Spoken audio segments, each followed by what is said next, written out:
Então já quero começar fazendo aí a primeira pergunta, Durval. Você aí que é uma enciclopédia de HIV, né? A gente sabe que HIV é o tema mais prevalente, né?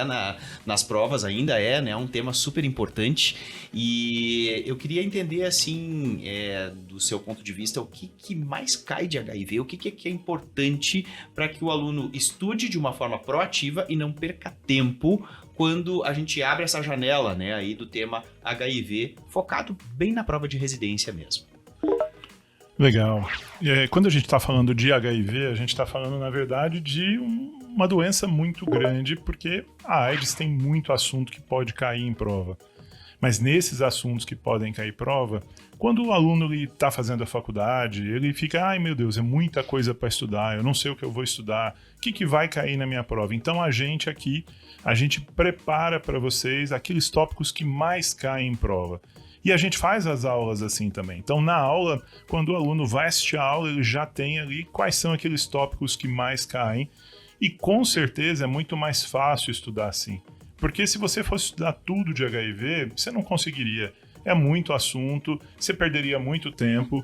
E para a residência e para a prova, a gente não está preocupado ali em só prestar atenção em todo o assunto. A gente tem que focar, a gente tem que direcionar dentro do assunto. Então a gente tem alguns assuntos que caem com muita frequência nas provas relacionadas ao HIV. Primeiro, quando a gente fala de HIV, a gente tem que falar de doença oportunista. E aí a gente tem que falar das 3 doenças oportunistas que mais caem em prova. E principalmente 2 o aluno tem que saber muito, bastante.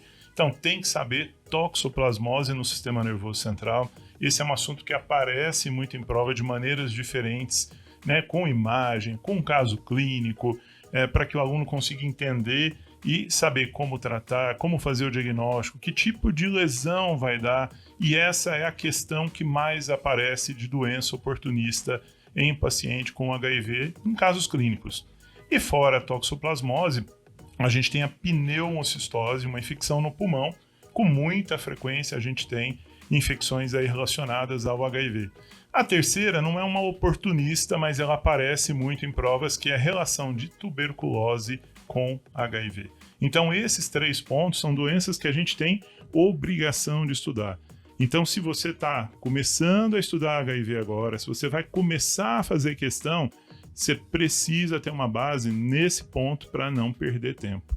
E aí a gente tem as coisas queridinhas. Quais são as coisas queridinhas? As queridinhas nada mais são do que assuntos que estão na moda. E a moda, ela cai em provas de residência, como ela é discutida no dia a dia.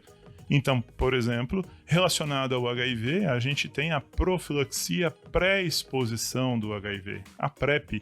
Esse é um assunto que ele tem caído muito em provas, dada a importância desse assunto. E que assunto que é esse? Nós estamos falando de PrEP, nós estamos falando de uma maneira diferente para evitar a transmissão do HIV.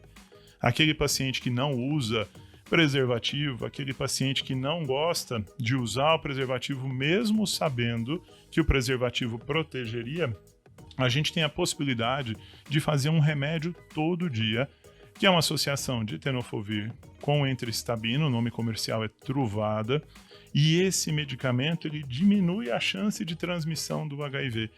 E ele tem uma eficácia muito semelhante à do preservativo.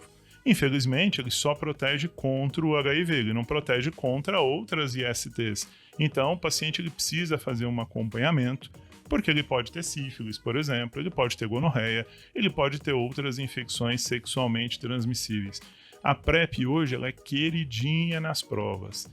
Então, aluno tem que prestar atenção, vai estudar, tem que saber PrEP.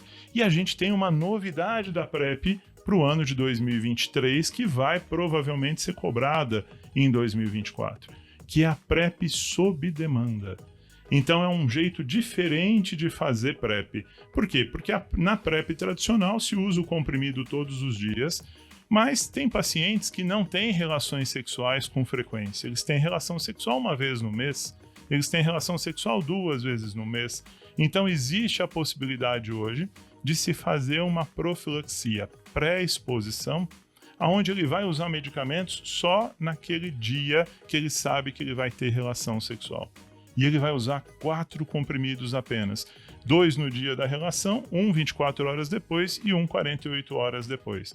Isso só vale para aqueles pacientes que não têm relações sexuais com frequência, aquela que não acontece mais do que uma vez por semana, senão seria a PrEP tradicional.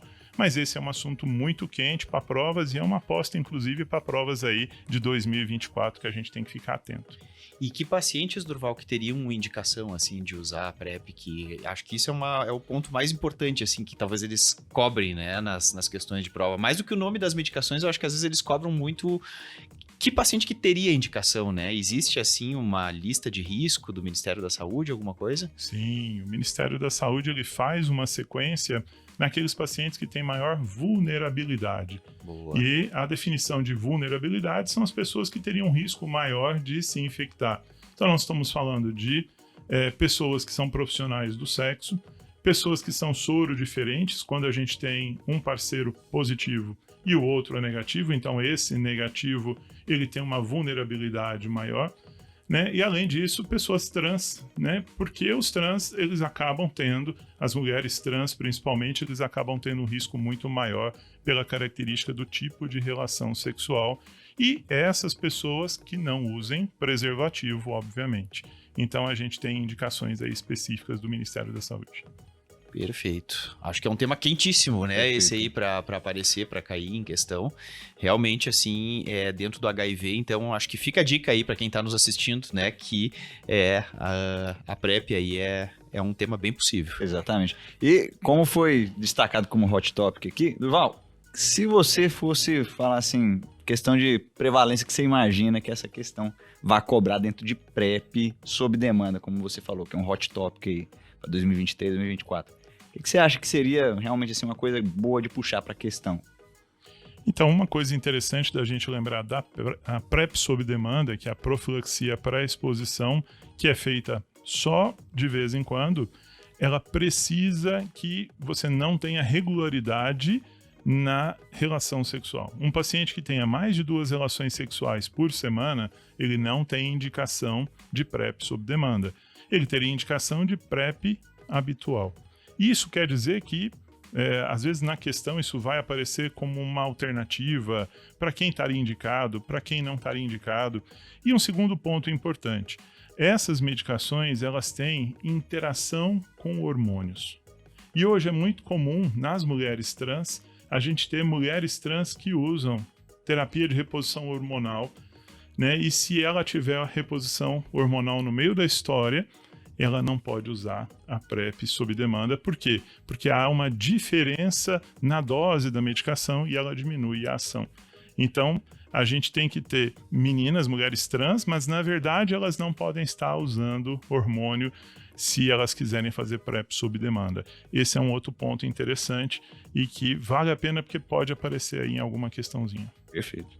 Dor abdominal que não melhora é sinal de alarme. Não importa se a pressão tá boa. Se esse cara tem uma dor abdominal